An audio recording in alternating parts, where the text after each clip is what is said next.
سلامونه ملګرو، څنګه یې؟ امید کوم چې خیر خیریت سره به بس سهار ټایم دی. بس اوس راپاڅېدو، روان یو د کار په پاڅېدو ته خو مې زړه هم نه کېدو. نن ولې چې ډېر زیات خوب راله راغلی خو څه وکړو، دلته چې یو ورځ چوټي وکړي مطلب چې یو میاشت یې چوټي وکړي تېرېږي دغه شان، کله د کار نه کور ته، کله د کور نه کار ته. بس کوشش مو دا دی چې خپل محنت جاري ساتو. بس ګاډی لا نه و راغلی نو ما ویل راشه د سټیشن کې به ورته لږه دمه وکړو، خو چې دی خوا مې وکتل نو زما یاران هم را روان وو. دا غریبانان زما نه سهار کې سیوا ګډوډي، زه یم چې زه ګډوډ یم، خو دا زما نه سیوا غریبانان ګډوډي. خدای شکر دی ډېر انتظار نه پس ګاډی راغلی، نو ځای چې څو په ګاډي کې کښېنو ځو د کپنۍ په طرف. الحمدلله راورسېدو کپنۍ ته، خو ځای چې ځو ورشو چې څوک راغلي څوک نه دي راغلي، ولې چې ټایم لا وختي هم دی، کم از کم 15 منټه وخت سره ورسېدو. رالم خو لا څوک هم نه راغلي، خو نن به ګورو چې نن مونږ څه وړو، کومې تلاجې وړو، کوم ماشین. بس په دې کې ډینې ته کېناستم، ما ویل راشه چې دا ډینه سیده ولګوو چې دا سامان ورته زر زر وروخېږي.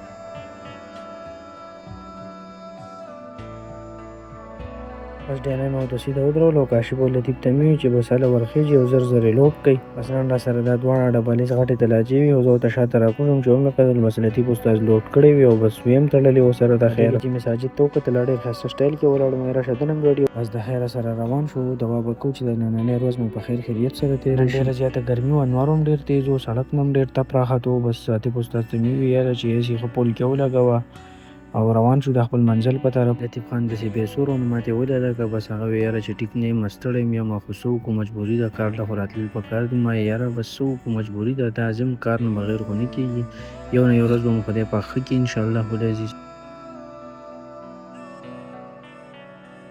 بس د خیره راورسېدو، دلته یوه تلاجه ده، دا به اوس اوچتوو د خیره سره وړو به. بس زه م ورته زر زر لاندې وتم او سامان مې ته زر زر راکوز کړو. ما ویل چې زر زر یې خالي کوو یاره بس چې ځان ترې خلاصوو.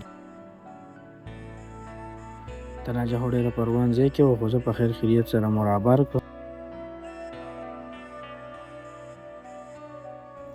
تلاجه خو ډېره روان ځای کې پراته وه، خو بیا هم د الله شکر دی په خیر خیریت سره مو راوکاږله، خراب رانه نه شول. لطیف ته مې ورخېږي او زر زر یې وتړه، ولې چې ګرمي ده ډېره زیاته. د خیره سره روان شو د بل کسټمر په طرف، ولې چې هغه په مخ رینګونه کولو چې تاسو به څومره ټایم کې راځئ، نو موږ به ورته کله یوه بهانه کوله او کله به مو ورته بله بهانه کوله. په اخره کې مو ورته وویل چې بس په 15 منټه کې درولو چېرته ځمه. راورسېدو د خیره سره، دلته دا ډبلیز غټه تلاجه ده، دا به درېیم چت ته خېجول غواړي او لیفټ هم ورکوټی دی، په لیفټ کې هم نه راځي. بس الله دې خیر وکړي چې په خیر یې وخېجو، ولې چې ډېره زیاته درنه وه. تلاجه هم د خیره سره درېیم چت ته راوخېژولو، خو نن ډېره بې انتها ګرمي وه او زمونږ د قسمته لیفټ هم ورکوټی و چې په لیفټ کې زما خو پخپله ډېره ګرمي شوې وه. خو لطیف ته مې یاره سامان پکې ته کېږده، بس هغه پکې غونډ سامان کېښود او ما ته یې وویل چې وکېږده او زه چې ځو ته لطیف ته وویل راځه چې په لیفټ کې کوز، ولې چې دا غاړه خو ډېر زیات ستړي شو چې د دې غاړه خو لږ په اسانه لاړ شو. خو لطیف وویل راځه یو ټیک ټاک راله جوړ کړه. ما ویل صحیح ده یاره، ډېر ګډوډ کړم. ما ویل خیر دی کله ناکله پکې داسې راشي یاره، روز خو داسې نه وي، نور کله خو زمونږ تشې مزي، خو نن لږه سخته وه. د خیره بل کسټمر له راورسېدو، د ده دا ماشین دی، ده ته به دا ماشین کوز کړو بیا به ځو. د خیره دلته مو دا ماشین کېښود، دې سعودي وي، دې سایډ ته یې کېږدی.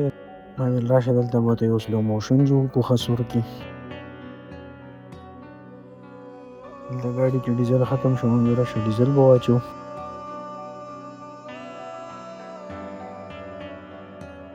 عاطف استاد ویل راځه چې دا روټۍ ورته پیدا وخورو بیا به کار کوو. نو ما هم ورته وویل راځئ که نه چې دا روټۍ خو وخورو، خدای ظالمانو، ولې چې زه خو سهار کې هم نه خورم، سهار کې مې طبیعت بیخي ګډوډي، نو بس هېڅ شی مې زړه ته نه کېږي. بس د خیره روټۍ موټۍ مو ورته وخوړه، بس مې وویل راځئ چې اوس ورشو په کار باندې. او د هر یو سړي چوټي وه، بس نن راته کار هم ډېر زیات و. اوس روان یو د خیره سره د بل کسټمر په طرف، هغه هم راته رینګونه کول او په تمه مو ناست وو. نن رش هم نه و، نو به ډېر زر رارسېدو، لوکیشن ډېر کم ټایم به راته ښه و. بس دا د خیره سره بل کسټمر ته هم راورسېدو. ماشاءالله سعودیانو سره ډېر ښکلې ښکلې ګاډي، خو دوی دومره د ګاډو خیال نه ساتي، بس په لارو کوڅو کې ودرېږي. داسې ګاډي خو چې پاکستان کې چې سره وي نو هغه پې دوړ هم نه پرېږدي. بس ورځو د خیره سره، دلته هم دا ډبلیز غټه تلاجه ده چې دا هم راوچته کړو، په ګاډي کې کېږدو او بیا ځو په مخه سره باره ورخېژولو. لطیف ته مې زر زر یې وتړه، ولې چې ګرمي ډېره زیاته ده. ټایم هم د مانځه و، نو بس لطیف ته مې هم راځه یاره چې دا مونځ ورته وکړو، دا نور کارونه خو به بیا هم کېږي، خو دا مونځ ضروري دی. بس د خیره مونځ مو ورته وکړو. بس الله دې ټولو مسافر ومل چې څوک چې بېروزګاره یې الله ته هغوی له څه روزګار موزګار. بس دې خوا تلاجې نه رالم، ما ویل راشه چې یو یخ بوتل اوبه راوالو چې ویڅکو، ولې چې ګرمي نن ډېره زیاته وه.